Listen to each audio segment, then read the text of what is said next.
ಪೊಲದ ಒಂಜಿ ಕೆಸರಡು ಒಂಜಿ ದಿನ ಪಂಪುನಂಚಿನ ಅದ್ಭುತವಾಯಿನಂಚಿನ ಒಂಜಿ ಕಜ್ಜನು ಸಂಘಟನೆ ಮಲ್ತದು ಕಾಂಡಿಡ್ದು ದೀಪ ಪ್ರಜ್ವಲನದ ಮೂಲಕ ಕಾರ್ಯಕ್ರಮ ಔಪಚಾರಿಕವಾದ ಉದ್ಘಾಟನೆ ಮಲ್ತದು. ಕೆಲವಾರು ಸ್ಪರ್ಧೆಲು ಜೋಕುಲಿಗೆ ಕೊರ್ದು ಇತ್ತೆ ಸಾರ್ವಜನಿಕ ವಿಭಾಗದ ಬಲ್ಲದ ಸ್ಪರ್ಧೆದ ದ್ವಿತೀಯ ಪಂತ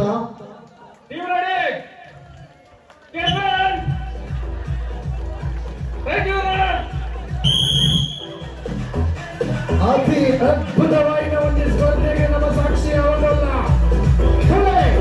ಬಲ್ಲವರ ಆಮೈಕೆ ಹೊರ ಈ ಮೈಕೆ ಕೆಸರದ ಕಟ್ಟಡ ಚವರನ್ನ ಜಿತ್ತಿನ ದೂರೆ